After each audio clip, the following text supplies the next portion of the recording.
We're ready.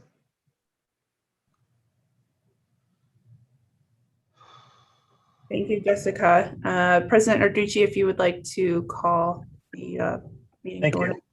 I will do so, and welcome everybody. It's 10:01 and we'll call the meeting to order at that time. And Alicia, if you could do a roll call so we can have a quorum. Thank you. Thank you, President Narducci. Member Baker. Present. Member Broussard. Present. Member Burton. Present. Dr. Kaur. Present. Superintendent Hoffman. Here. Member Kay. Present. Dr. Mack. Here. Dr. Robbins. Present. Member Ruiz. Present. Member Wellborn. Here. President Narducci. Here. You have a full quorum, sir. Fantastic. And welcome everybody. Thanks for all the work that you do. We're on to section 1 of the agenda, which is business reports, and it's a president's report. And I don't have a president's report, but I would like to thank everybody for their service on the board and for all the commitment that you have through all the hours that you spend in dealing with all the issues that are presented to us. And then I'd also extend that appreciation towards all of the parents in our state, as well as our school administrators and teachers and school staff and everybody who is involved with the school systems, including our students throughout the state who are going through transitions and making accommodations and doing the best they can. We sure appreciate everything that has happened and continues to happen as we work through this past year and into the future. And with that, I'll stop talking and move on to the superintendent's report and turn it over to Superintendent Hoff. Thank you. Good morning, President Narducci, Vice President Kaur, and board members. First, I want to take a moment to acknowledge respectfully the geographical landscape of Maricopa County sits on the ancestral homelands of those indigenous nations that have inhabited this land for centuries, including the Pima, Lehigh, and Lavine peoples. Last week, Governor Ducey rescinded a section of Executive Order 2020-51, effectively no longer requiring masks in K-12 schools. Universal and correct use of masks is the top mitigation strategy for safe in-person learning as recommended by the CDC. While no longer mandated by the state, ADE encourages school leaders and administrators to follow CDC guidance and continue to mitigate the spread of COVID-19 by requiring masks on school campuses, on school buses, and during school-associated activities by all students, faculty, staff, contractors, and visitors. In addition to helping schools transition or expand their in-person learning, ADE was proud to support the Arizona Department of Economic Security reintroduce Pandemic Electronic Benefit Transfer, or PEBT, benefits to Arizona families.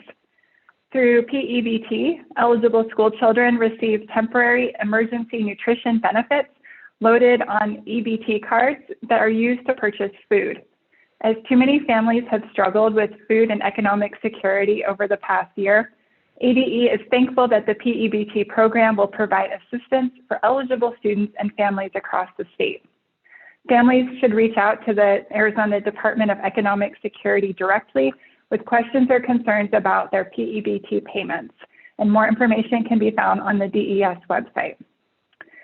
So next, I'd like to share our ESSER it's actually a 3-pager document. We keep calling it a 1-pager, but it's more like 3 pages. Thank you so much for sharing that. And I have emailed this, Alicia and Ketcher helped me email this out to board members, and this is also available on our website. But this is a summary document of how ADE has already spent a significant portion of our federal recovery dollars. And over the course of the pandemic, ADE has strategically planned to use our federal recovery dollars to fund long-term plans and initiatives that support students and teachers advance their social, emotional, and academic learning. These funds have been critical to our recovery, but they are one-time dollars with an expiration date. It's critical that the investments that ADE and schools that received federal recovery dollars use that money in strategic investments. ADE recently released this comprehensive list of the projects that ADE has supported with our federal recovery dollars. The amounts listed reflect the amount provided by ADE to date and does not include the money that external partners have donated. So we've really tried to leverage these in ways that partners with other organizations to leverage and maximize the impact of these dollars. So this also includes our most recent announcement, $21 million to fund school counselor and social worker waitlist in the school safety grant program. 2 years ago, this program brought over 260 new school counselor and social worker positions to our schools, but the demand has far outpaced the funds, and many schools, approximately half, were left on the wait list. Using our federal recovery dollars, ADE made a substantial investment to fund 140 school counselor and social worker positions in 10 counties. And now if we could switch over to my slideshow, I would like to end today on a note of celebration by recognizing our 2020 Arizona History Teacher of the Year, as well as our 2020 Civic Engagement School awardees. So Catherine Reddy, a teacher at Westwood High School, was named the Arizona History Teacher of the Year, an award presented annually by the Gilder Lehrman Institute of American History, the nation's leading organization dedicated to K-12 American history education. Catherine then went on to place as a finalist in the National History Teacher of the Year competition. Catherine's passion for history and the love of teaching is evident. In her 7 years as a history teacher at Westwood High School, she has brought history to life for her students by providing them the opportunity to do the work of historians. Her students wrestle with big questions, engage in multiple sources, including the voices of marginalized persons, engage in simulations and classroom discussions, and complete authentic historical research through a National History Day project. Her students explore a multitude of primary and secondary sources, including music, literature, images, artifacts, and journals. Her students connect with military veterans through the Veterans Heritage Project by interviewing veterans and sharing their stories in Since You Asked, an annual volume archived in the Library of Congress. Catherine states, "My hope is that when they walk out of my classroom on the last day of school, each student does so as an open-minded, civically engaged individual, ready to negotiate a complex and often divisive world with a more critical, inquisitive, and empathetic mind, and with the skills and awareness to navigate and understand diverse perspectives." So big congratulations to Catherine Reddy. Next slide, please. Starting in 2012, the Arizona Civic Education and Community Engagement Program, formerly known as the Excellence in Civic Engagement Program, honors Arizona schools through the Civic Engagement School Awards Program. This program recognizes K-12 schools that commit to and illustrate a school-wide commitment to promoting civic learning both in and outside the walls of the classroom. Schools are evaluated on a criteria based on the 10 proven practices for high-quality civic learning, which include high-quality instruction in civics and history content that goes beyond the social studies classroom, creating an inclusive school climate that fosters civic engagement, commitment to civil discourse through the discussion of current and controversial issues, inclusion of students in the decision-making process, service learning and community engagement, practicing civics through simulations, and extracurricular activities that prepare students for leadership and civil society. Even with the disruption of the pandemic, the following schools were able to submit their applications and have earned the title Arizona Civic Engagement Schools of Distinction. Next slide, please. Carl Junior High School strives to encourage civic engagement and growth across their campus all year long. Students learn about their community, state, country, and world, figuring out their role and how to make a difference. For the past 3 years, they have implemented participatory budgeting. Students come up with ideas to improve their campus, research, campaign, and promote their proposals, and then vote for a choice. This year, students voted for a campus therapy dog, and students cannot wait until this happens. It's a great idea. Next slide. At Chandler High School, teachers use teaching methods that provide them the knowledge, skills, and dispositions to be continuing members to society. Civic learning doesn't just happen in the social studies classroom, but is prevalent throughout the school. Inquiry, discussion, and debate prepares all students to engage in civil dialogues about important current and historical issues. The campus community is dedicated to promote and provide a culture of respect, equity, and inclusion for all students, staff, and faculty. Next slide, please. Red Mountain High School prides itself on its commitment to opportunities for community engagement for its students. Red Mountain students don't just discuss civics, they do civics. CTE students directly relate engineering projects to civic and community issues through Mesa Hacktivate. Students work as teams to identify local community issues, research the problem, present evidence-based solutions, and formally present their findings to stakeholders. This integrates STEM and civics through PBL, project-based learning. In addition, students have agency and practice leadership through Link Crew, School Improvement Advisory Council, and Leadership Academy. Next slide, please. Santa Maria Middle School students in the Fowler Elementary School District have a rich civics experience both inside and out of the classroom. Building relationships and engagement within the community is evident through the many opportunities and projects students engage in. Students in Santa Maria Wake Up Club work to build positive relationships within their community with law enforcement through service projects. Students engage with community through examining public policy issues and the annual trip to the state capitol to connect with their legislators. All 8th graders take part in service learning opportunities, including Saturday service at St. Mary's Food Bank. Next slide, please.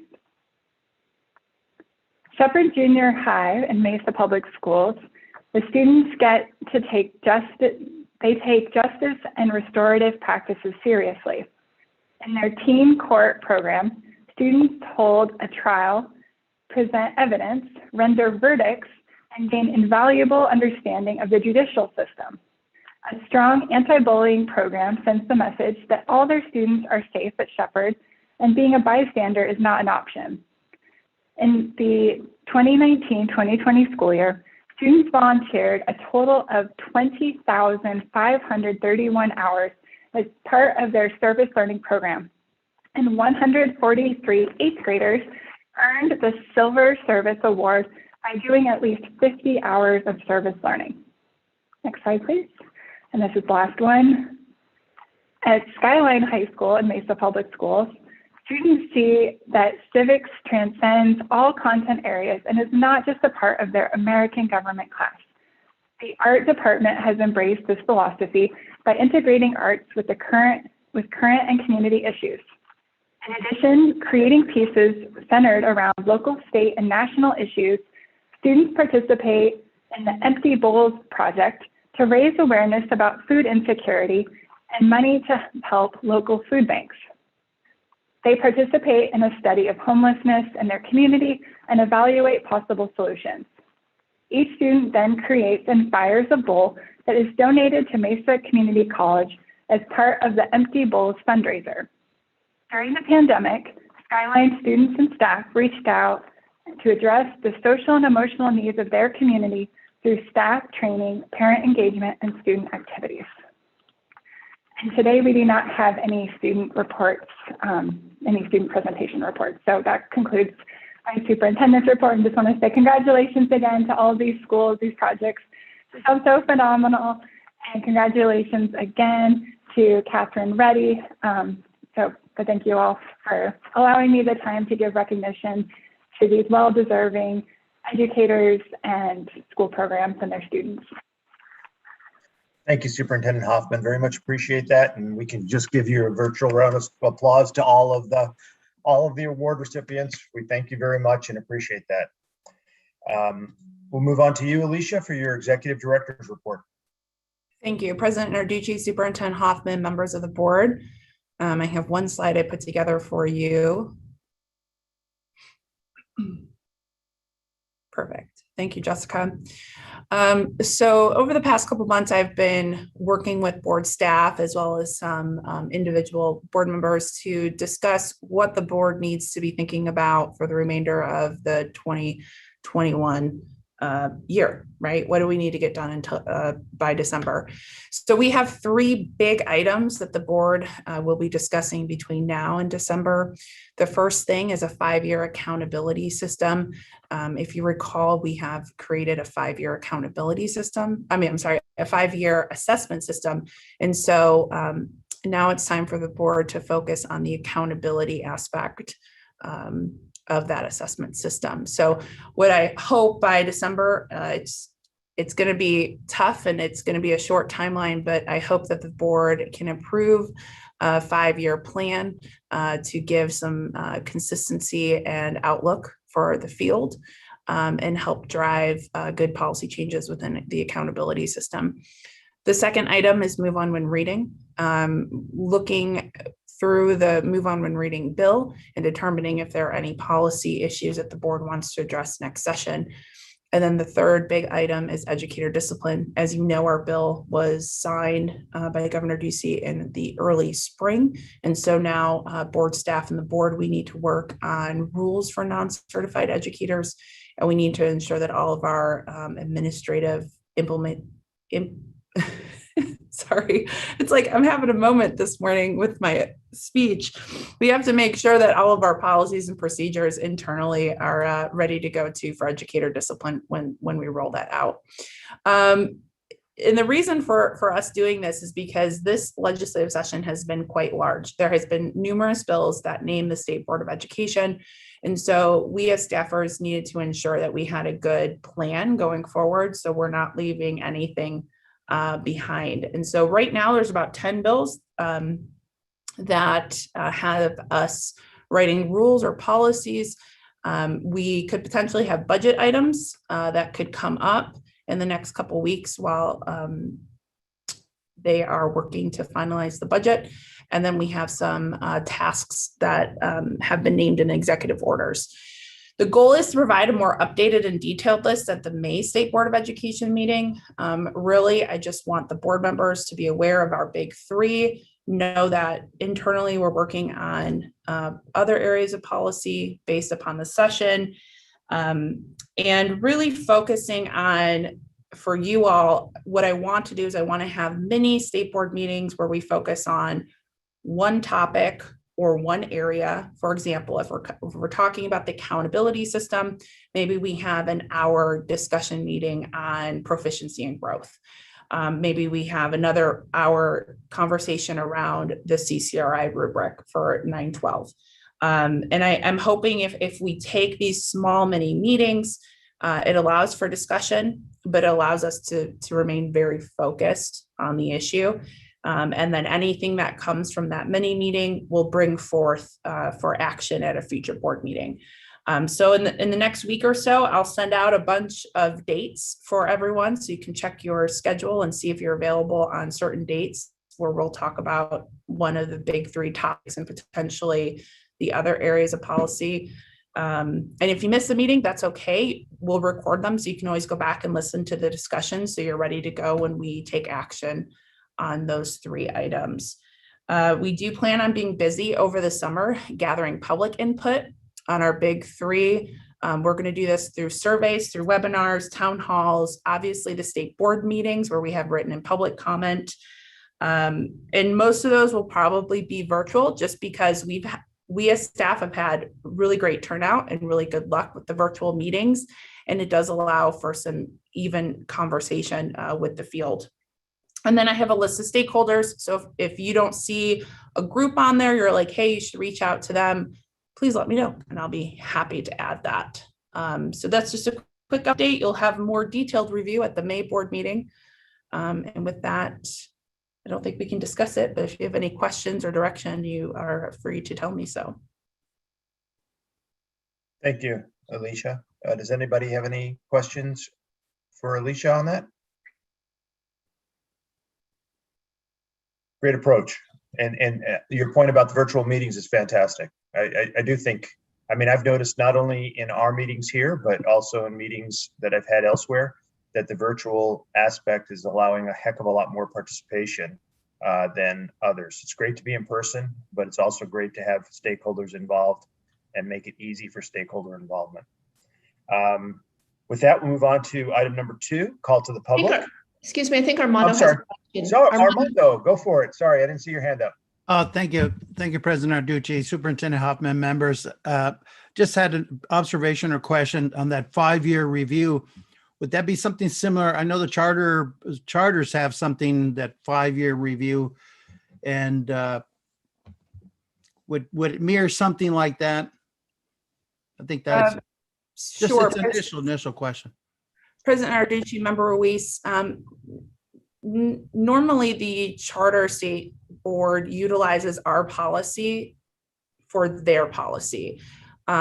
So I would have to do some research about what you're speaking of at the charter board, because I'm not familiar with Yeah. it. It's probably the dashboard that they have, that's that 5-year dashboard review. They do a 5-year review of all charters. It's just a thought that came, so I'm just throwing it out there. perfect. Thank you, Member Ruiz. I will investigate that. Thank you.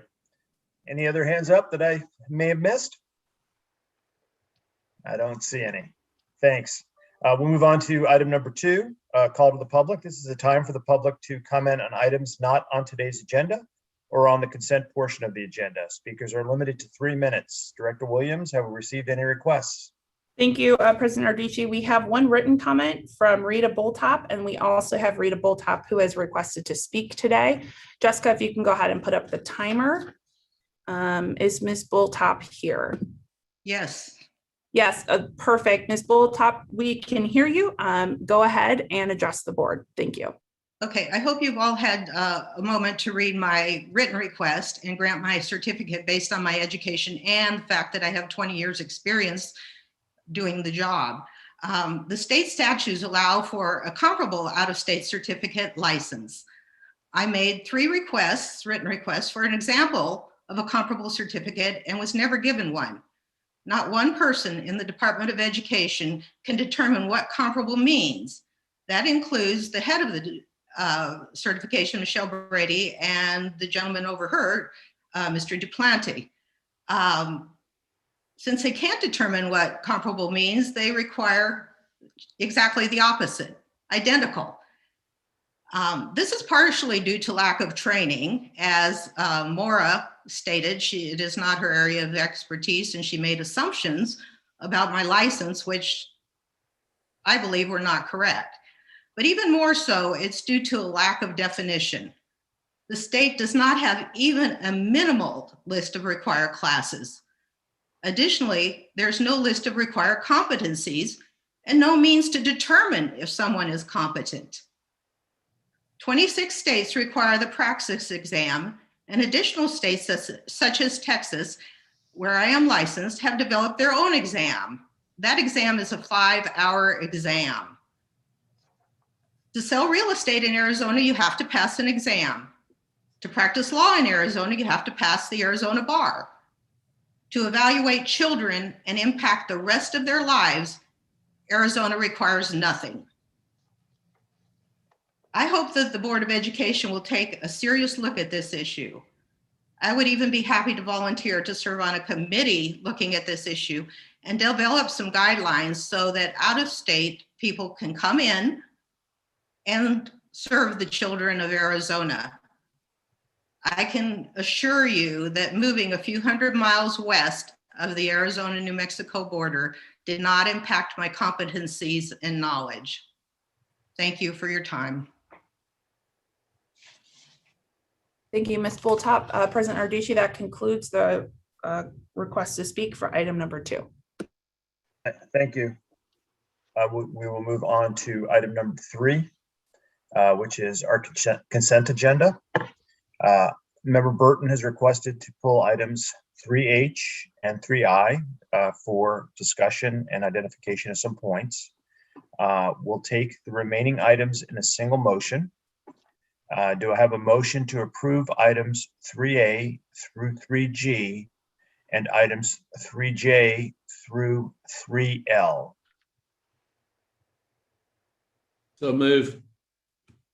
I have a motion by Dr. Robbins. Thank you, Dr. Robbins. And do A I second. have, who was the second? Oh, Dr. I'm- Core. Yeah, I'm Okay. sorry, Luke, it was me, Daniel. That's okay. Thank you, Dr. Core. Appreciate it. So I have a motion and a second. Do I have any discussion regarding any of those points? Make sure your microphones are on. And all in favor, say aye. Aye. Aye. Aye. Any opposed? Thank you. That motion carries. And then let's move back to items 3H and I.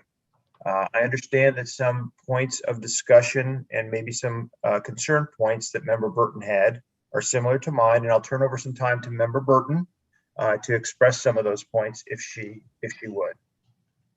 Thank you, President Arducci, Superintendent Hoffman, and members. Item 3H asks the board to approve the referral of a number of cases to the Attorney General's Office of Collection. I'm not comfortable approving this with the information that's been provided to the board. There's no background or details to back up this recommendation. There are no rationale or justifications provided on how these reasons for referral came about. And over the summer, I think many of us heard complaints from ESA parents regarding their accounts. And for this meeting, we have in our inboxes numerous of public comments about the ongoing frustrations and concerns, lack of timely communication regarding ESA accounts, and questions about allowable expenses. And it looks to me like a lot of these referrals were probably ongoing conversations about expenses. And there is also in our recent public comments in our inbox, questions about the timing. And I don't have any background other than an email was sent. I don't know if there were email conversations, if there were phone conversations, if parents felt they were for a long time. We just don't have that information. So I guess I don't think the information is sufficient. I understand the confidential nature of this information, but I would rather the board have more detailed information, possibly to be considered in an executive session in order to make a more informed decision regarding referral to the Attorney General's office. Thank you, Member Burton. I'll just add on to what Member Burton expressed in that I read it. I felt too that there was insufficient evidence or information provided since we're not making a decision, we're just making a referral.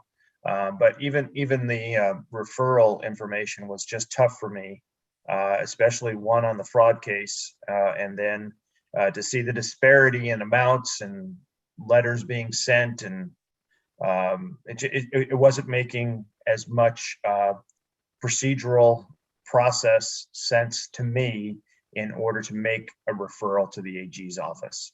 And what I was thinking is that possibly we could table both H and I. I'd seek a motion to do that, and then request that ADE make a presentation with respect to what procedures, and it can be anonymous, but just request them to make some approach to us to give us more information as to how it's accomplished. We can keep the anonymity of each individual as necessary, and then just make sure that we are making a decision for referral based on a comfortable feeling that we know that this should be referred over based upon what's been provided to us. Do I have any other comments based on those issues or discussion points? And it's not criticism, it's just information that we feel is necessary. President Narducci? Yes, Patricia. President Narducci, Superintendent Hoffman, members of the board, thank you for allowing me to speak.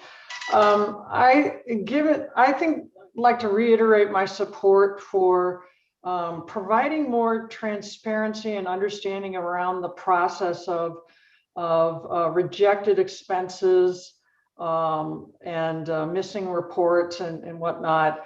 In all the letters that were written regarding the ESA handbook, it just seems like there is not a documented process or established process for reconciliation on items, and a lot of frustration for people not understanding things that are allowed or not allowed. So, while we certainly do want to refer cases that have been properly vetted over to the AG's office, I don't know that we have enough information to understand what type of communication and a reconciliation effort has been attempted before we make that process. So we have in here in this document the number of notifications sent to account holders.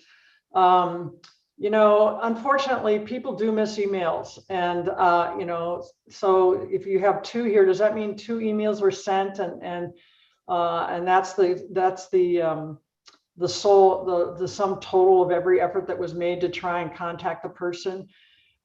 Maybe we need to think about a few more steps in the process to ensure that we've been very thorough in trying to clarify problems before they get referred over to the AG. So that's my 2 cents on how do we make sure that we're referring the right cases over there rather than just mistakes or poor communication. Thank you, Patricia. Appreciate that. Any other comments? I would like to entertain a motion to table items 3H and 3I, possibly to our next meeting, where ADE could give us a presentation to provide the additional information that we would need to feel comfortable with each of the items, keeping each member anonymous, but providing a procedural information aspect as to each one, so we could move from there. Can I get a motion in that regard? So moved. Member Burton has the motion. Do I have a second? Second. I have a second by Member Welburn. Everybody please unmute and make sure your video's on. All in favor, say aye. Aye. Aye. Any opposed? President Narducci, this is Superintendent Hoffman. Superintendent Hoffman, please. I think I'd like to abstain from this vote.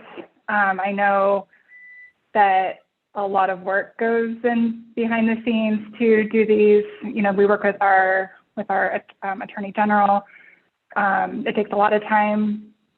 There's a lot of work behind what we're seeing here, so I understand the lack of. I understand what's been said in terms of the comments so far. So I don't feel comfortable supporting. I don't feel comfortable opposing it. So I would just like to abstain. Thank you, Superintendent Hoffman. Totally understand. Thank you. So we have, I think, all members voting aye with 1 abstention, and I think the motion carries. And I think that takes care of item number 3. Alicia, are we covered on that? President Narducci, you are. Okay, thank you. Thank you, everybody, for the discussion, and we'll move on to item number 4, which is our call to the public. This is the time for the public to comment on items on today's general agenda. Speakers will be limited to 3 minutes. Director Williams, have we received any requests to speak? Yes, President Arducci, members of the board, we have 7 individuals who are registered to speak today, but I also want to note for the record and for the board members, we have 1 written comment by William Kohler and 17 written comments from ESA parents that were provided to the board and posted publicly on Friday. First up, we have Julie Batt, followed by Kayla Svedin. Julie? Hi, can you hear me? Yes, we can. Go ahead, Julie. Okay. Hi, my name is Julie Batt, and I have 2 special needs children in the ESA program. I also run a support group of 2,000 ESA parents, and thank you for hearing me today and reviewing this parent handbook for the upcoming year. I sent a written comment outlining several concerns I have about the handbook, but I wanted to speak today about the biggest issue that I think affects the most children in the program, and that's limiting the use of ESA funds with private health insurance. As we know, many disabilities that affect our children affect them in all aspects of their lives, both personally and in their education. And as such, these therapies have been provided in schools and also covered by personal health insurance, including speech, occupational therapy, ABA therapy, social and emotional and behavioral therapies. And for the first 2 to 3 years of ESA, we were actually allowed to use ESA funds with insurance, and then it was changed for some unknown reason. And for my own daughter, she has multiple challenges, but she only qualifies for the lowest ESA award of $6,000 annually. And just this last week, she started seeing a specialist that costs $179 a session. There's only a few of these specialists in the entire country, and one of them is here local. We've been on the wait list for 5 months, and she was recently moved to the top of this list due to another therapist's recommendation because her situation was that dire. But her award is only enough to cover 8 months of this therapy. And to do so, I have to forego 2 other therapies, not to mention curriculum, which thankfully we can actually borrow or use hand-me-downs and then use ESA to fill in the small gaps this year while she's seeing this therapist.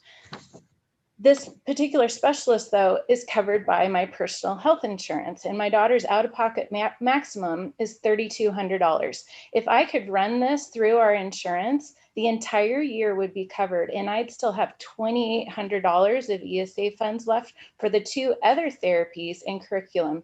But it actually gets even better. One of the other 2 therapies is also covered by my insurance, and since she would have already met the out-of-pocket maximum, we could actually get the second therapy completely paid for as well. So she'd get 2 therapies for the year, leaving me $2,800 for the 3rd therapy and curriculum, which is actually more than enough to cover, and then I'd have leftover. So we go from 1 therapy for only 8 months in the year to 3 therapies and all of her curriculum covered for the entire year. This policy just doesn't make any sense, and it's unnecessarily penalizing our kids.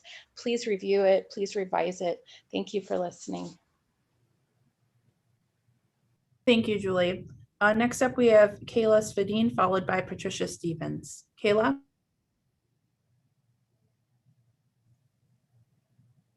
Executive Director Williams, we do not have Kayla Svedin, Patricia Stevens, Catherine Moore, Natasha Bricker-Lyon, Brenda Johnson, or Lisa McCarville with us.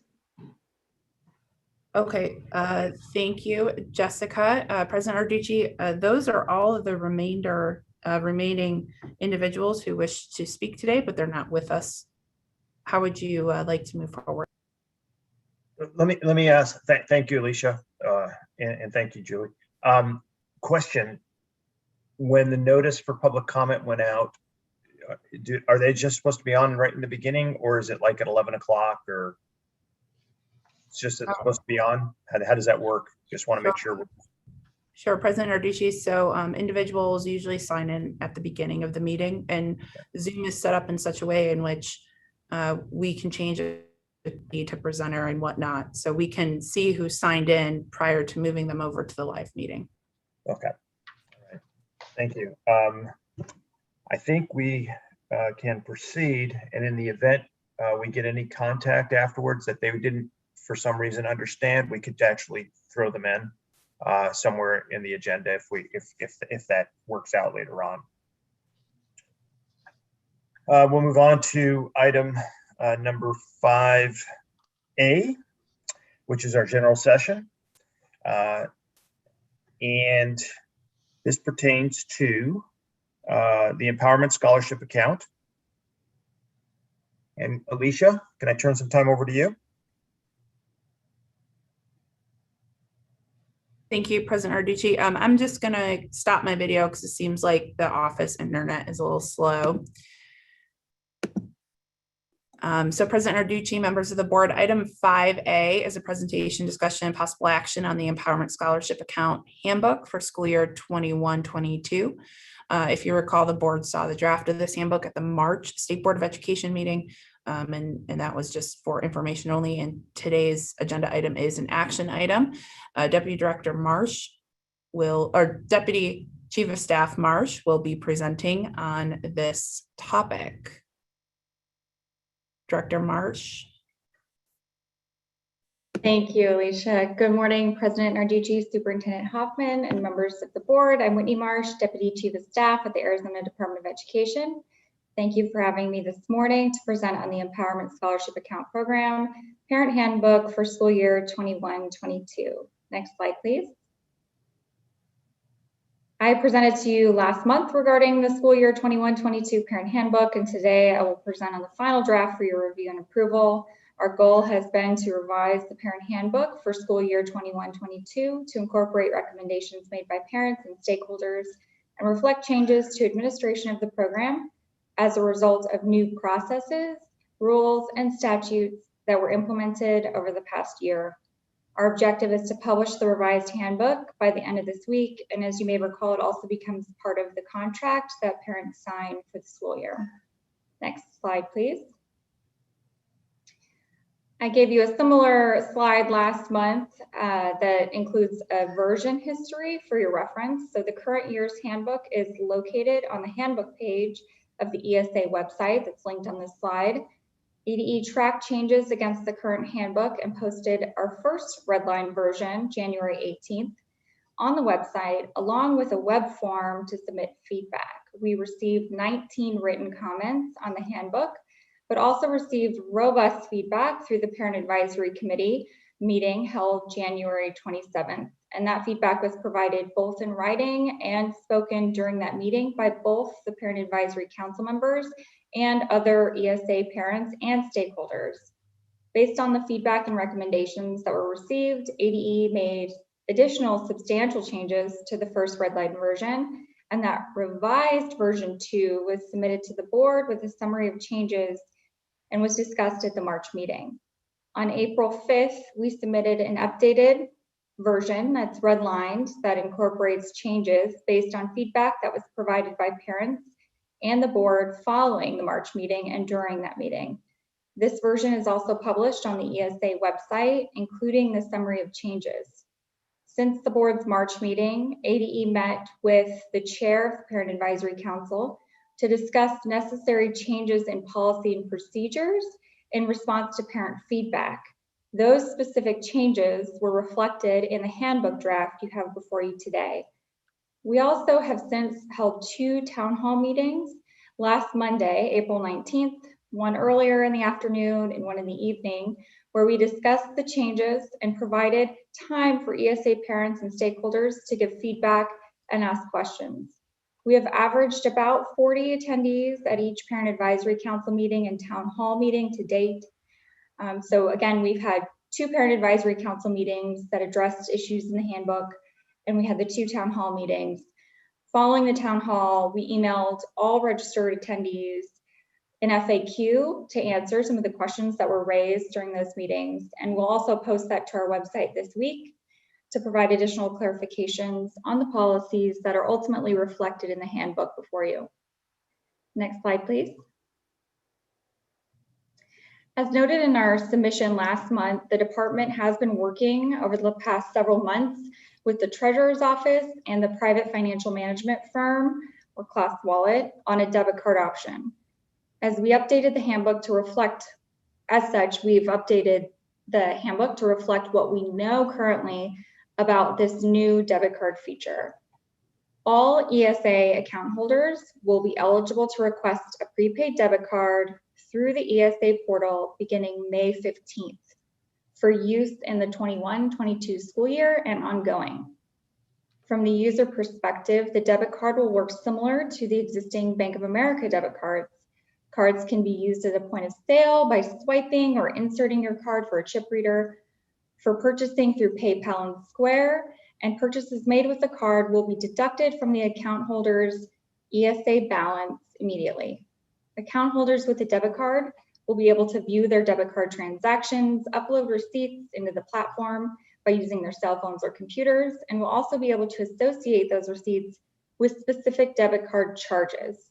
So once this takes effect, the ESA portal will no longer be used for expense tracking and reporting. It'll all be done in the ClassWallet system. The debit card feature is intended for purchases made at vendors, providers, and private schools that are not registered in the ClassWallet platform. It's our understanding that ClassWallet's terms and conditions will not allow use of the card for making tuition payments at K-12 private schools, brick and mortar, but will allow for pre-approved exceptions for private schools, community colleges, and universities that are not registered within ClassWallet. So it is our understanding, just to clarify, that the debit card can be used to pay for individual classes at, say, OutSchool, which is a provider that many of our parents have asked about.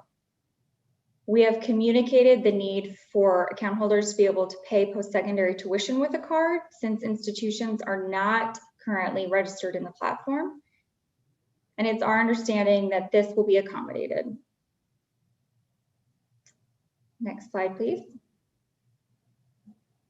So as the debit card feature is made available to provide additional purchasing options, the concierge service will be retired, so we removed this section from the handbook.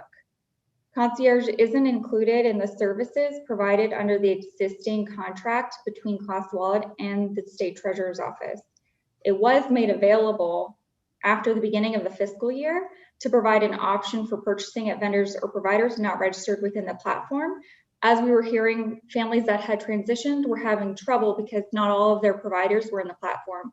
So we opened up concierge service to be able to facilitate paying those providers and vendors. Since the debit card will take the place of that feature in July, concierge will be retired, and so we removed it from the handbook, like I said. But it's important to note that reimbursement will continue to be offered as an option going forward.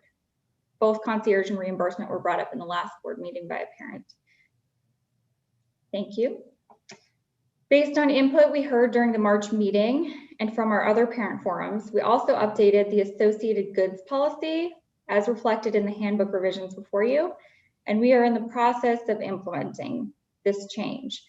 It will take time to make this shift completely because it requires very thoughtful and intentional training for our ESA team and us working closely with the Assistant Attorney General. Last year, the legislature passed a law to allow for students with disabilities to use their ESA funds on associated goods, including assistive technology. The state board expanded on this new law in your rules to specify that associated goods may include computer hardware and technological devices that are considered assistive technology. Since computer hardware and technological devices are expressly prohibited in the law, these items had previously been denied up until November when these new rules were implemented. This is a dramatic shift in approach and in interpretation of the law. And so the ESA team has been learning through trial and error about the best, most efficient way to implement this policy that's also consistent with both rules and the law. We continue to work closely with our Assistant Attorney General on this policy. Included in the revised handbook, you'll find the updated policy, which maintains the requirement established by rule for account holders to provide the department with documentation of the special education course of study, service, or other educational need with which the good or service is associated. The key change in the policy is that it removes the additional requirement for the account holder to provide documentation that links the requested good or service with the documented special education need. So it's our understanding that this is really where we've been seeing a lot of the issues here, is that it's not always the case that all potential technologies, hardware, software would be explicitly documented in a letter or evaluation. So parents were requesting things based on the needs of their students, but those specific goods weren't listed in their documentation, only the need was. So we are removing that additional requirement to provide documentation that specifically calls out that good or service and links it to the need. And we will be relying on the documentation of the need as sufficient to qualify the purchase, as long as the item is not otherwise prohibited. For example, if you're requesting software that supports reading for a student with dyslexia, you don't need documentation from a qualified provider stating that you need that specific software. Documentation only needs to state that the student has a language processing disorder. They have the need for that assistive technology. The policy also specifies that account holders are not advised to contact their former districts or charters seeking to change their student's IEP or request reevaluation for the sole purpose of making an ESA purchase.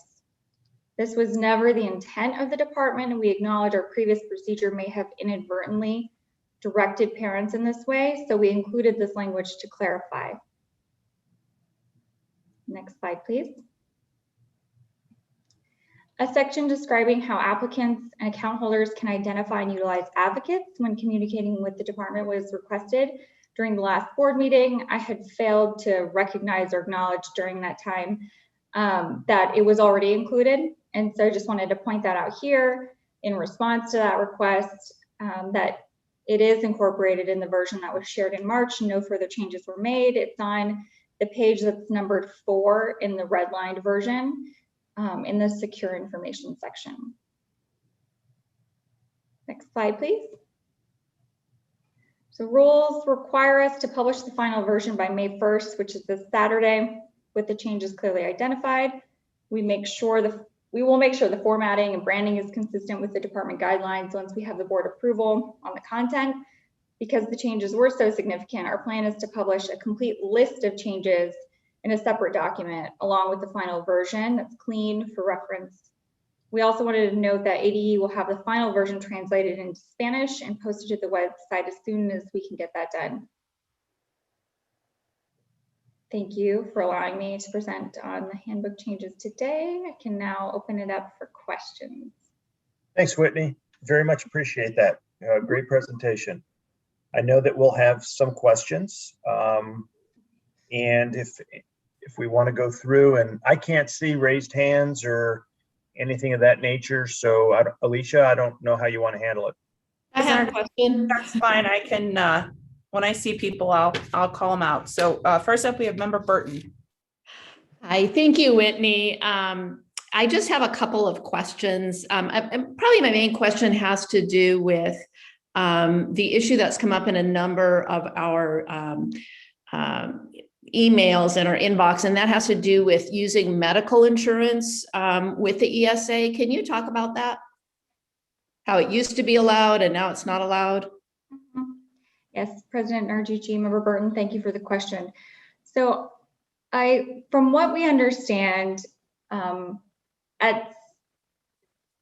don't know why or when it was allowed in the past, but our understanding now is the interpretation is that the law is specific in allowing ESA funds to be used for educational therapies, and the distinction between medically required services or therapies could be different and may or may not be defined as separate from educational therapies. So there's vagueness here, and I think it requires additional interpretation and analysis. And I would suggest having both of our assistant attorneys general look into that more deeply and see if there needs to be a change in the law to create more flexibility there. So is that something I could request, request here to have that conversation? Because I do think it's come up a number of times And I mean, the example we heard in public comment, I can understand how some may misinterpret, but I thought, from my understanding, she made a pretty good case for using a therapy for dyslexia. So I would just like to request that happen, and it may be helpful to have maybe next legislative session a statute that clarifies that. But that's something that's just come up time and time again. Thank you, President Narducci. Member Burton, when board staff was working with the rules for the ESA program, this came up numerous times. We had conversations with our Assistant Attorney General around this, and it was, like Whitney said, the interpretation doesn't lend us to believe that it could be used for, although it had priorly been used for it. Hence why I believe we see the specific language with the 1452 bill. But if you're requesting, like, do you want a formal AG's opinion, or do you just want a memo from our Attorney General? I mean,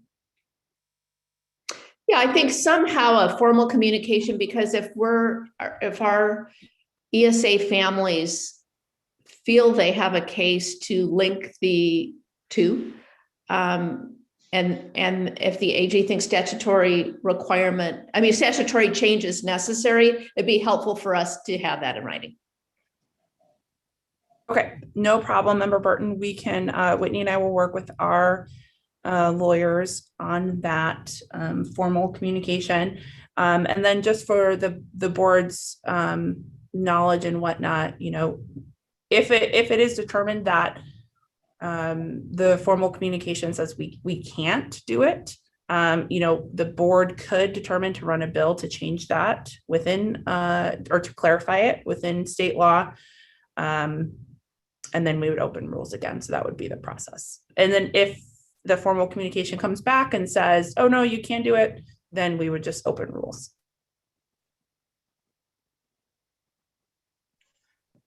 Thank you. Thank you, Member Burton. Let's keep on going. Alicia, do you see any other hands up? Member Yes. Walburn, I see her actual hand. That's fantastic. There we go. Thank you, President Narducci and members of the board, and Superintendent Hoffman. The gist of some of the letters, we got a lot of letters that came in and disagreeing with some decisions made.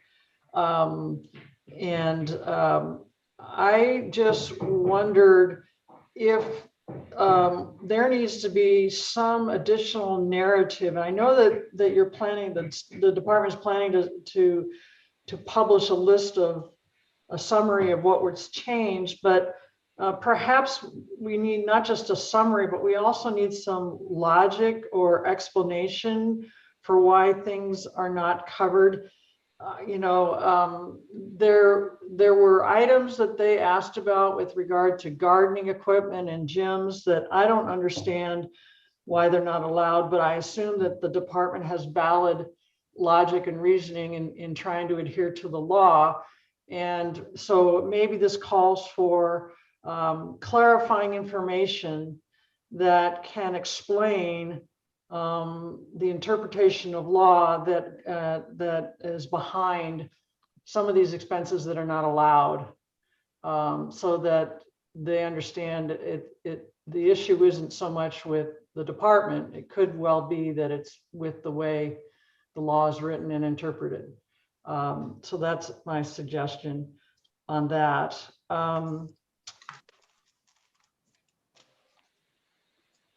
That's it. That was my one comment. Thank you. Thank you, Member Walburn. Member Narducci, Member Baker had his hand up as well. Fantastic. Good, Cal. Yes, President Narducci, Superintendent Hoffman, members of the board. In regards to the insurance issue, I support the questions that have been asked and the information that hopefully is forthcoming. I just want to clarify that, I mean, it just, again, not knowing a lot about this issue, it seems like it doesn't make any sense to turn down insurance money. And so I would hope that as the legality of the issue is addressed, the question is, I know it seems kind of subtle, but it's not when seeking legal advice. How can we make this work rather than what are all the rules and conditions? In other words, if we approach it with, let's try to figure out a way to make this work, that's a different approach than simply seeking a legal opinion. And then secondarily, on a different issue, but related, please remind me, someone, how, with ESA special education students, how are IEPs updated as things progress and a child matures? President Narducci, I can answer that. Member Baker. So they're often not updated unless there is another qualified provider that provides documentation through a letter that a new need has been identified, or a need, maybe it's not new, has been identified that wasn't otherwise included in the IEP that was originally submitted with the application for an ESA. And so that is a challenge that parents have, because as we all know, kids change and grow. And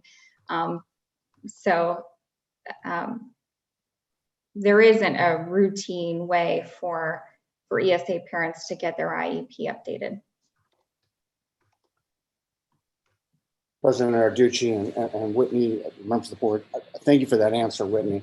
I just want to make the comment as a former special ed director and a longtime superintendent that obviously there's some students who are receiving special education services and they're going to need those services throughout their career. But for many students, our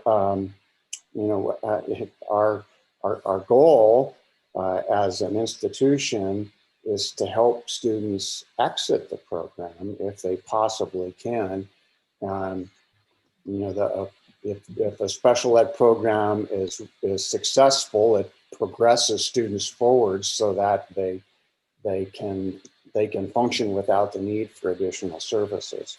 And I'd just like to express the concern that if there's no one doing that or nothing happening, then it's too easy for students to be locked into that category. And again, for some students, clearly that's just the way things are. But for a lot of other students, it'd be really good. I mean, we always celebrated when we could exit a student out of the special ed program because it meant we were successful and that student could now function in a regular education program without help. And I'm just concerned that there's no incentive for that to, there appears to be no incentive for that to occur in the ESA program. Thanks, Cal. And thank you, Whitney. All good comments. President Narducci, Member Ruiz has his hand up. Armando. Yeah, President Narducci, Superintendent Hoffman, and members. Let me see if I remember, Whitney, if I remember correctly, you said, and I think it was maybe on the IEPs where parents cannot contact the former either charter school or public school, and it was never meant to be like that. Can you clarify that? Just, what was the rationale, and did I understand it correctly? Thank you, President Narducci, Member Ruiz.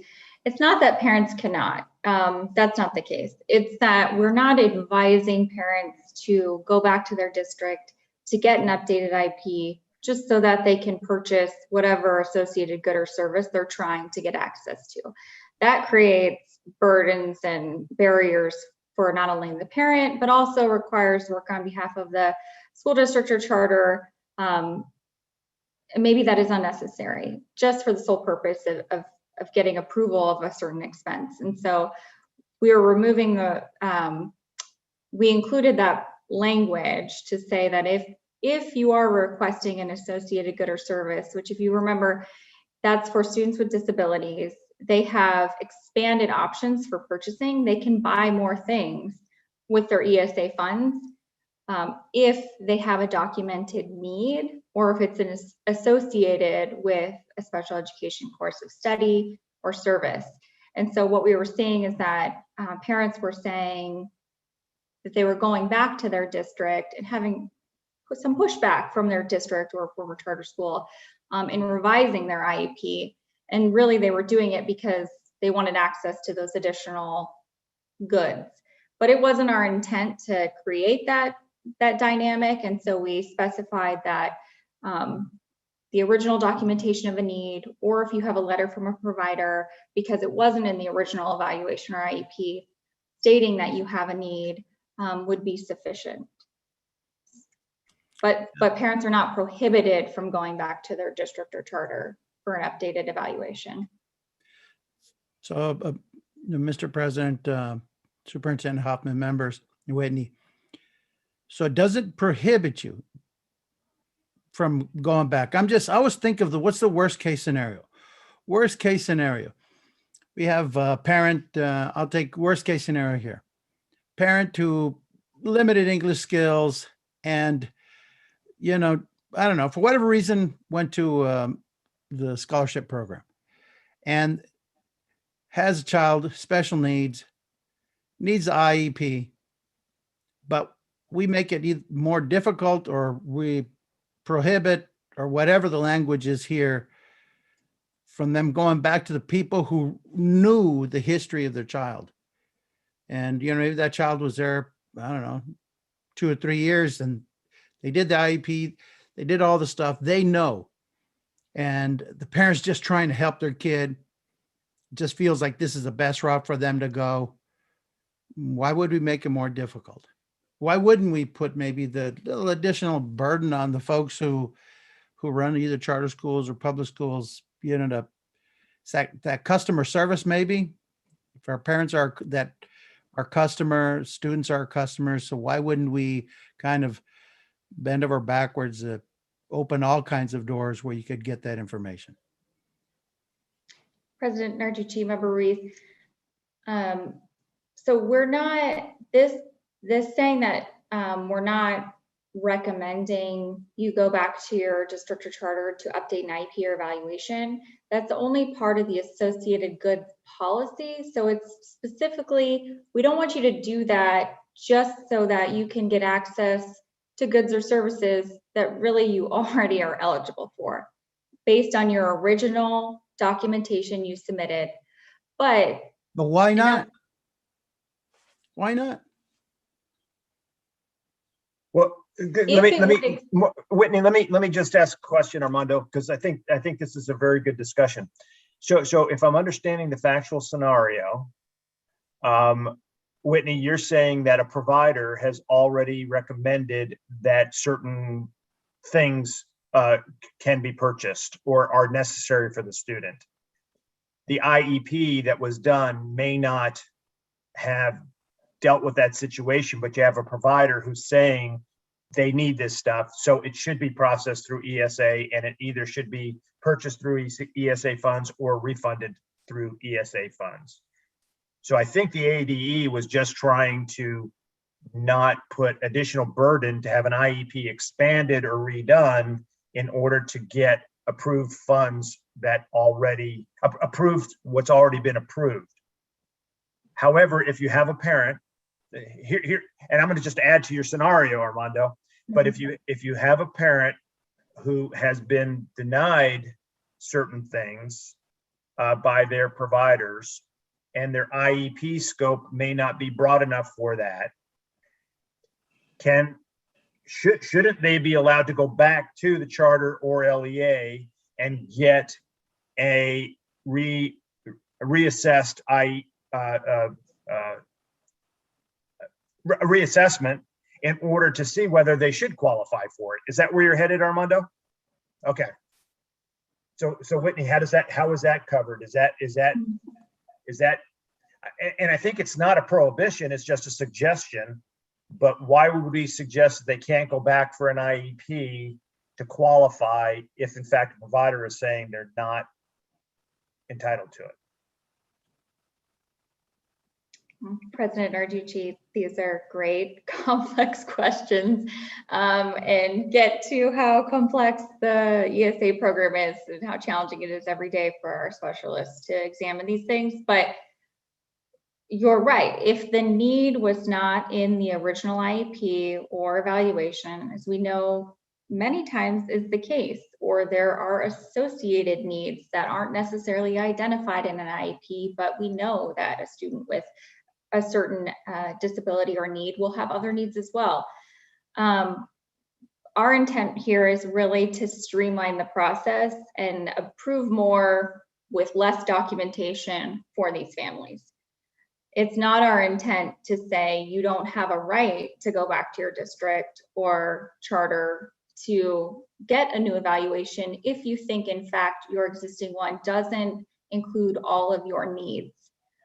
What parents were doing, we're going back and saying, can you please specify that this good or service addresses that need so that ADE will approve it?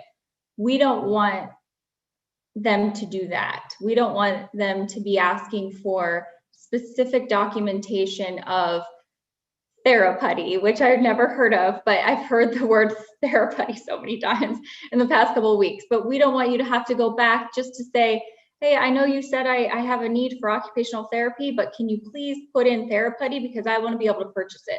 We don't want them to have to do that. But if maybe their evaluation didn't include occupational therapy, but it is a need that their student has, if they can't get that from a provider, absolutely they could go back to their LEA and request a reevaluation. That's their right.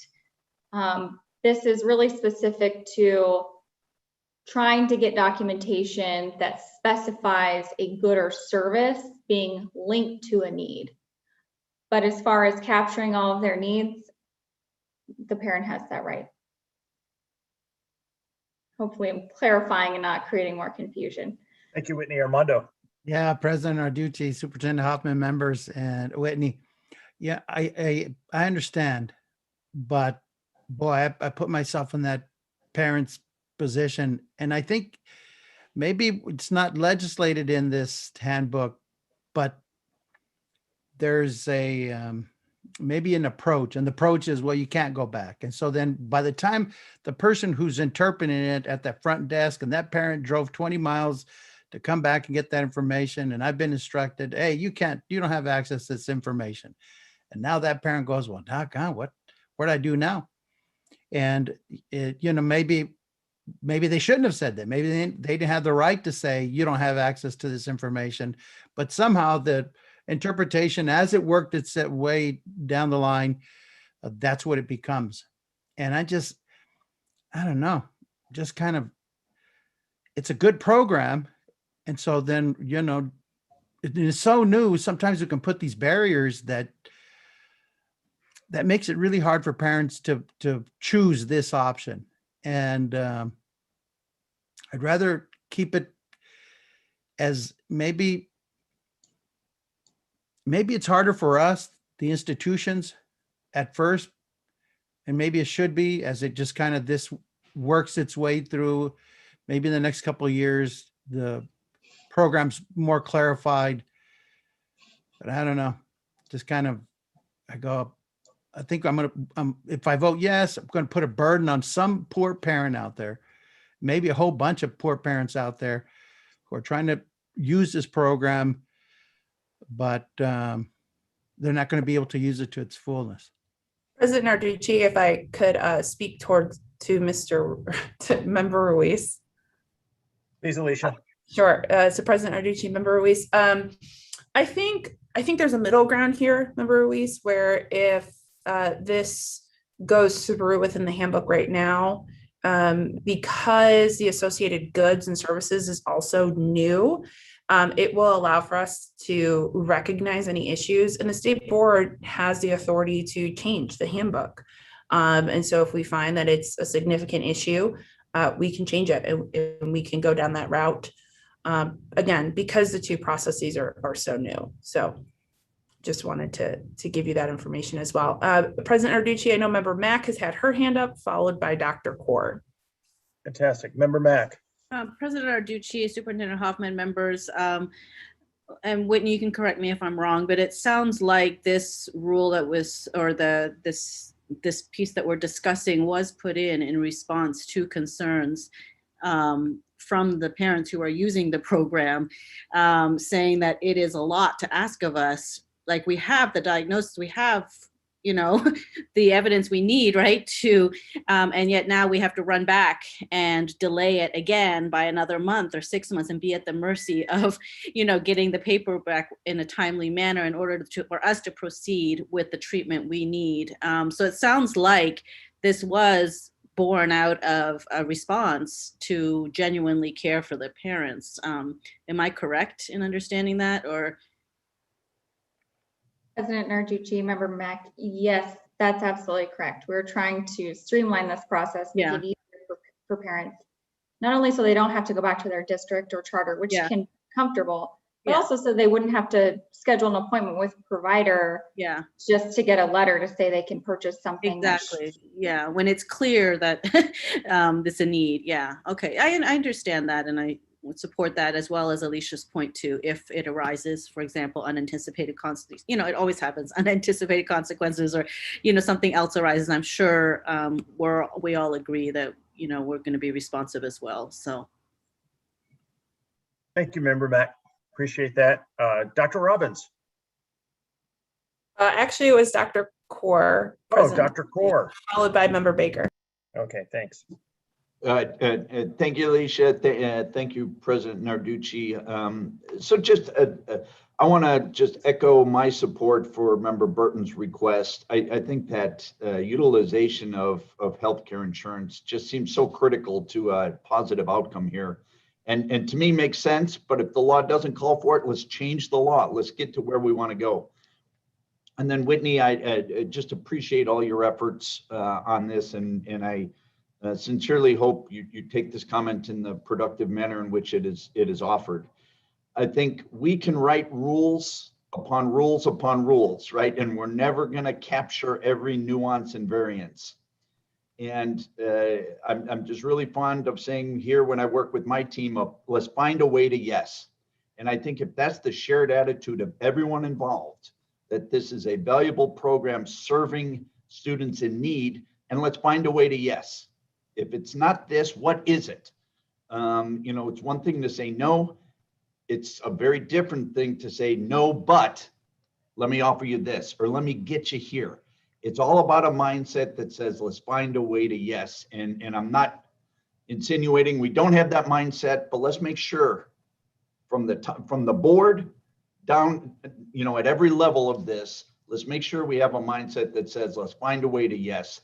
If we do that, we will have served the students in the state well. So with that, I'll end my comments.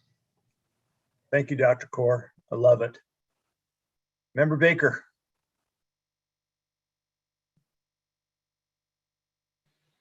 Thank you, President Narducci, members of the board. I just want to remind everyone how the special ed program works, and it's the foundation is the IEP team, and it is a team, and that team is meant to represent, you know, classroom teachers, the specialists, the parent. Everybody sits down together and they make decisions about what is best and what is needed for the student. So a very simple example is that if the IEP team agrees that the student must have transportation, it doesn't really matter what the budget director for the district or the transportation director of the district may think or feel about that decision. Transportation must be provided. the team has the power to make that decision. And it seems to me the fundamental flaw that we're struggling with here is that there is no team with an ESA special ed student. There is no group of people to make that joint decision. Again, going back to the transportation issue, if it was just one or two people making that decision, it puts a significant burden on that decision, and that person may look at it only as a number issue or only as an education issue. The team looks at the whole picture, and so I'm just concerned that we're trying to make decisions or set policy here that will give the decision power to one or two people rather than an entire IEP team, which is the way the system is designed. I don't have an answer. I'm just simply trying to understand the problem. And the problem is, I think, that we're shifting away from an IEP team that makes a decision on what is best for the student, regardless of cost, to one or two people who are struggling with it as an accounting or procedural or a financial issue. Good points all around. Thank you, Cal. I think I see a hand up by Member K. Thank you, President Narducci, Superintendent, and members. I just wanted to reiterate or actually echo Member Burton's request. I wholeheartedly support getting an opinion on that. And Dr. Kaur, I think, said it best in terms of if there's a way to get to yes, finding a way to get to yes, whether it's through an opinion or through some legislative channels. And then Whitney, just want to thank you. I had several requests last meeting, and you've answered all of them. And also just thank the department for being willing to have the handbook translated into Spanish. I think that will be very helpful for a number of families. So thank you. Thank you, Michelle. Appreciate that very much. Alicia, do you see any other hands up? Yes, Member Ruiz. Okay. Armando. Yeah, President Narducci, Superintendent Hoffman, members, Whitney, just final comments on it, kind of closing the circle now, the discussion here. I think if I heard correctly was parents are prohibited, maybe that we shouldn't say that parents are not prohibited, but that parents, it's unnecessary for parents to have to go back to get permission from the charter school or the school district. I think that might help. And maybe I heard it wrong. And then you also just on the, on the insurance part, if you go get an attorney general's opinion, my only concern about that is if it comes out bad or negative, those people who are anti the scholarship empowerment scholarship accounts, they'll use that and say, the attorney general said that this was, should not be used. And then when you try to run the legislation, that's the argument. That's my only concern about that. How do you get, if instead of getting attorney general's opinion, maybe you get the opinion that's a lower than that, maybe a rule, maybe the attorney general's from the departments. Because once you get the attorney general's opinion and he opines, that's either you use that, it's for you, or you use it against it. And I don't want to see this thing held up because it's used against this. Thank you, Member Ruiz. We'll take that in consideration when we work with our legal representative. Okay, thank you all for your patience. Thank you. President Narducci, if I could just clarify for Member Ruiz, the language we have in the handbook now says are not advised to contact their district seeking an update to change their student's IEP or request a special education reevaluation in order to make ESA purchases. So we'll still look at it. It doesn't say prohibited, it says not advised, but we'll keep this in mind. Yeah. And I think the key point on that, thank you, Whitney, very much. And thanks for all the comments. I think the key point on that, the takeaway is that you don't want a parent to feel as if they're lost. And they should know that once it's approved, they're going to be able to process. They don't need to go an extra step. And I think that's the message that's sent. And we just need to make sure it's interpreted that way. Any other comments, Alicia, that you see? Any hands up? No, President Narducci, there are no hands up right now. Okay, thank you. I think these are all great comments. And as Alicia said at the beginning, one is this needs to be in order to not create any hurdles in the process of the ESA. We needed to have this before us today in order to move forward because it needs to be approved by May 1st. With a caveat, we can actually change this as we're moving along in order to make what we think needs to happen working with ADE. And I think one of the takeaways is that we are going to work with the AG's office and see how, being a lawyer, I know that there's interpretations that can be made to support a goal that we need to achieve. And sometimes an easy way is to say no based upon the black letter law.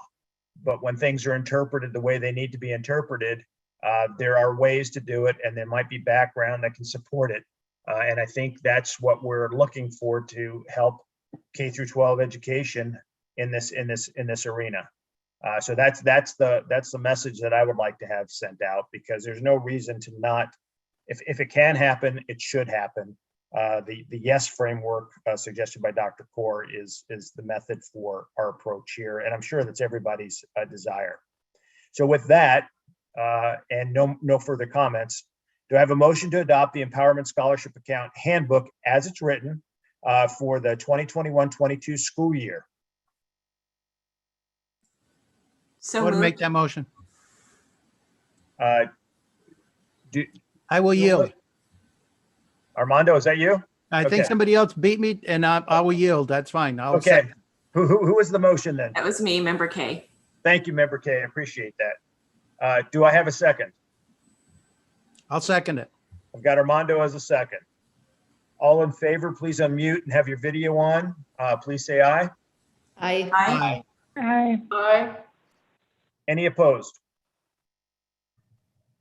Thank you very much. The ayes have it, and great discussion, and we'll make sure that this serves the populace that it's supposed to in a way that it's supposed to. We'll move on to item 5B, Director Williams. Thank you, President Narducci, members of board. Item 5B is a presentation, discussion, and possible action to close rulemaking procedures on R7-2-61501 special education endorsements. Again, this is action to close the rule. The board has seen this draft rule numerous times the past meetings. Catcher is available if anyone has questions. If no questions, I would recommend moving the vote. Thank you, Director Williams. Any hands up? No, sir. Thank you. Hearing and seeing none, do I have a motion to close rulemaking procedures on Rule 7-2-615.01 special education endorsements? So moved. This is Daniel. Motion by Dr. Kaur. Thank you. And do I have a second? Seconded by Wellborn. Thank you, Member Wellborn. I have a second. Please unmute and show your faces. All in favor, say aye. Aye. Aye. Aye. Thank you. Any opposed? The ayes have it. Move on to item 5C. Director Williams. Thank you, President Narducci, members of the board. Item 5C is a presentation, discussion, and possible action to close rulemaking procedures on R7-2-602.01 induction program standards for new teachers. This is the rule. The board will see the draft induction standards at a later board meeting. Again, this is closing the rule, so the board has seen this agenda item numerous times the past few months. Catcher Baden is available if board members have any questions. If no questions, I would recommend moving the motion. Thank you, Director Williams. See a hand up by Member Welborn. Please, Patricia. Thank you, President Narducci, Superintendent Hoffman, members of the board. I just have a question. I'm a little confused about this one. And my understanding is that in prior views of this topic, we have seen, at one point we saw an entire program with all the rules and procedures and processes that were required on this, and not just this one page. So when this comes before us for final approval, are we just going to be looking at this one page, or are we looking at the entire details of how the program needs to be administered? President Narducci and Member Welborn, so the proposition, which requires the board to adopt the standards, the language of it requires the board to adopt rules to implement that section. The challenge is that standards similar to academic standards are not something that live in rule, and is frankly rather cumbersome to put into rule, which is why we adopt academic standards as part of a whole separate process. So in order to comply with the proposition's requirements to do this through a rulemaking process, while also making sure that we could still adopt the standards in a way that still makes sense, we have a rule that is essentially very process specific, which will lead to the board adopting those standards as part of a policy like we would for academic standards. So the question is, or the answer directly to your question after some of that background is, when you see the standards next, you could adopt it at that meeting, but you could also adopt it at a subsequent meeting. As you mentioned, you did see a draft of those when the rule was opened a couple months ago, and some feedback was provided then. But it doesn't have to be a one and done at the next board. So I understand now, that's very clarifying. So today we're looking at closing the rulemaking for this rule. At some later date, we will see another draft, whether it's final or whatever, of the standards that are implementing this rule. Got it. Thank you very much. Thanks, Patricia, for that clarification, and Catcher for the explanation. That was very good. Any other hands up or that you see, Alicia? No? Okay, thank you. Do I have a motion to close rulemaking procedures on Rule 7-2-602.01, induction program standards for new teachers? So moved.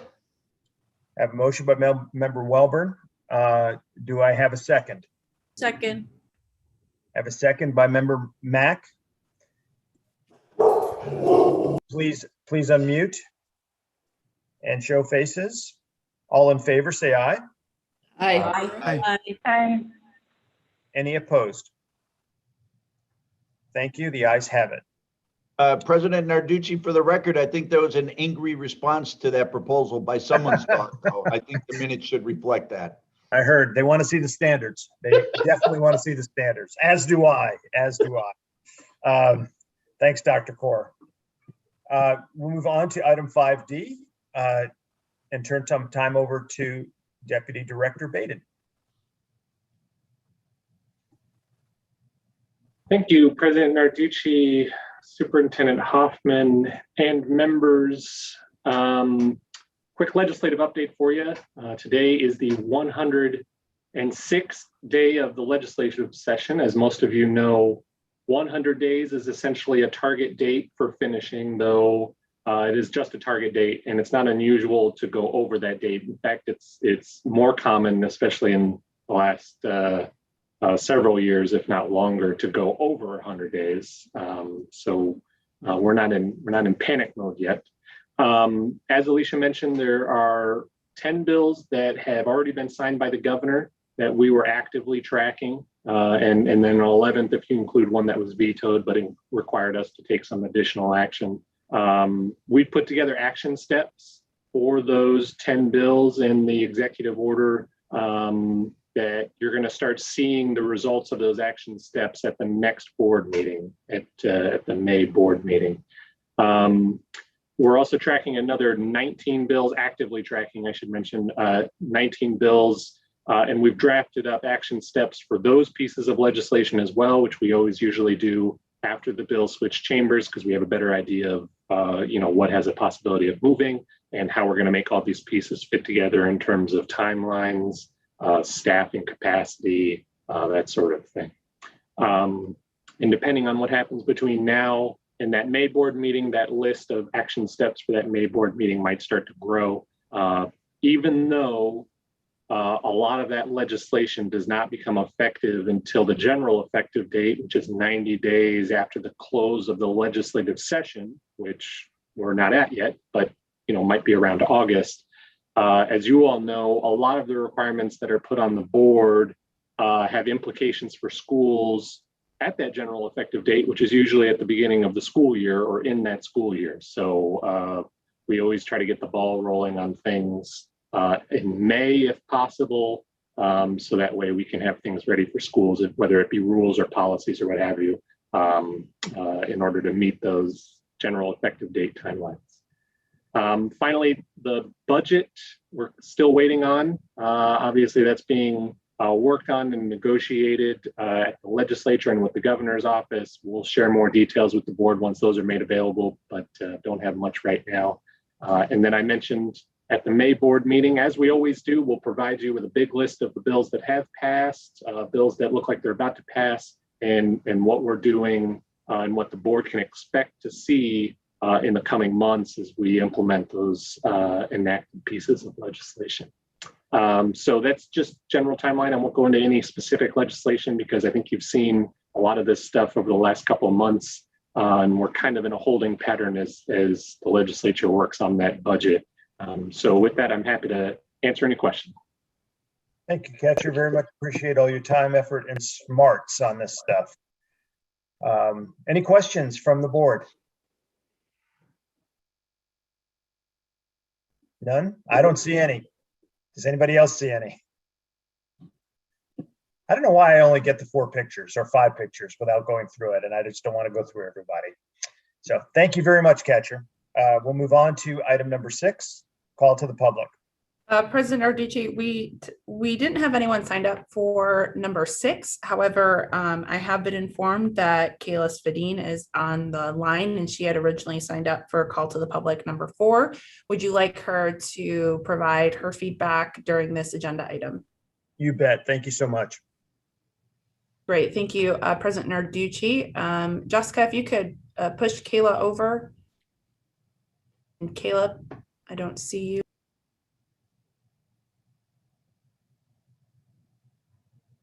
Okay, Kayla, I see your little picture. Can you unmute and begin your 3-minute comment, please?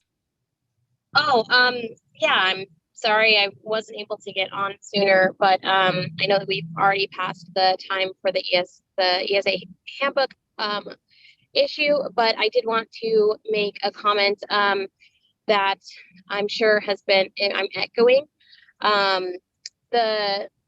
The insurance issue is obviously very important, but also the consistency with approvals and not having the department just push any and everybody that questions whether or not something should be allowed or not to go through a formal appeals process, which we know wastes so much time and money doing that. And I apologize.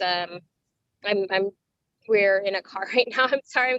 I didn't expect to give a comment since I came in late, but thank you for the time and taking all of the comments from parents today and considering how this handbook will impact us for the next several years. Parents are doing our absolute best to use this program as to as much benefit as for our children as possible. And, we just want to be able to work well with the department as well and not feel like at every turn we are going to be subjected to unnecessary procedure that is wasteful of time and resources when we are using our children's funds in accordance with statute and rule. Thank you again so much, President Narducci, members of the board, for listening to our comments and taking them. Thank you for allowing me to speak even later, Alicia. But that is all. Thank you. Thank you. Appreciate it. Alicia. President Narducci, that concludes the request to speak. Appreciate that. We'll move on to item number 7, which is our consent agenda for enforcement actions. I'll assume that everybody has read through those. Are there any questions? Hearing none, this item will be taken in a single motion. Do I have a motion to approve items 7A1 through 7A5 and 7B through 7D? So moved. This is Member Broussard. Thank you, Member Broussard. I have a motion. Do I have a second? Second, Member Kay. Thank you, Member Kay. We have a second. All unmute and show your video. All in favor, say aye. Aye. Aye. Aye. Any opposed? Hearing none, the ayes have it. Thank you. Move on to item 8, which is a call to the public for the general session of enforcement actions. Director Williams. President Narducci, we do not have any requests to speak for item 8. Thank you very much. With that, we'll move on to item number 9, which is our general session for certification enforcement actions. Are there any questions regarding items 9A1 through 9A7? 9A1 through 9A7 are negotiated settlement agreements, and I'd like to take these in a single motion. Do I have a motion to approve items 9A1 through 9A7? So moved. Who was the motion? Member Welborn? Yes. Oh, thank you, Member Welborn. And I believe, do I have a second from Member Baker? That was you, Cal, right? Right. Thank you very much. I have a motion and a second. Please unmute and show video. All in favor, say aye. Aye. Aye. Any opposed? The ayes have it. And that takes care of through item number 9. We're now at item number 10, which is our summary of current events, future meeting dates, and items for future agendas. Alicia. Thank you, President Narducci, members of the board. Just a reminder from my executive director report to be on the lookout for emails pertaining to surveys for dates where we can do mini board meetings on certain topics. If from reviewing my update, or if you have any questions from today's meeting, please let me know. Give me a call. We can talk through it. With that, President Narducci, unless any members have any questions or comments, I know Member Welborn has her hand up. Member Welborn. Thank you, Alicia.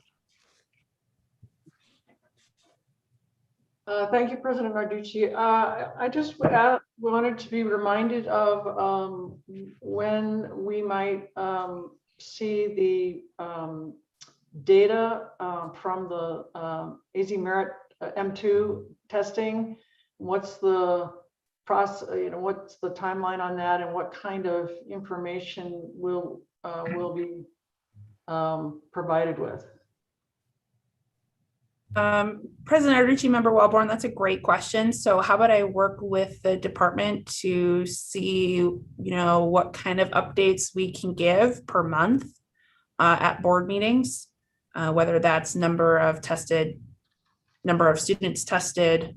I'm sure later on in the fall is when we'll meet our executive order obligations to compare the data.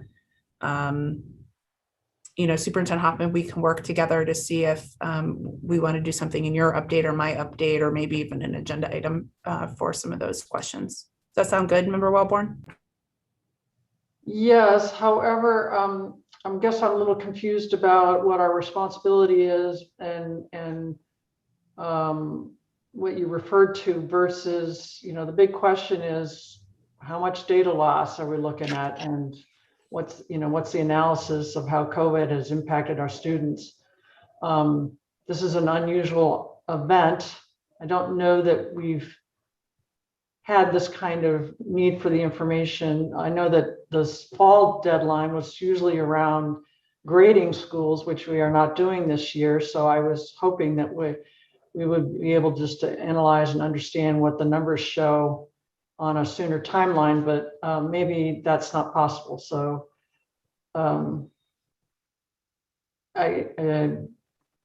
so my question is, do we really we are waiting until the fall to find out, or is there a different timeline?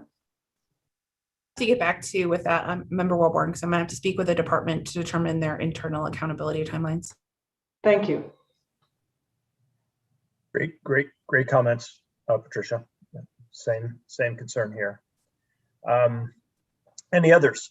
Any hands up that you see, Alicia? President Narducci, I do not see any hands up. Thank you very much. Go ahead, Alicia. So nothing? Okay, thanks, Alicia. So I want to thank everybody. I think it was a good discussion with respect to the items that we had a prolonged discussion on. I look forward to us proceeding in a manner that was discussed today and having the multiple meetings that Alicia suggested on different topics, and then also enhancing and improving where we are with the ESA program and going from there. Patricia, I did like your comments with that data. And I know Superintendent Baker can also wanted this data as well. So that's going to be a very important aspect of our review in the future. So appreciate that comment. With that, we can adjourn our meeting at 11:48, and I thank everybody.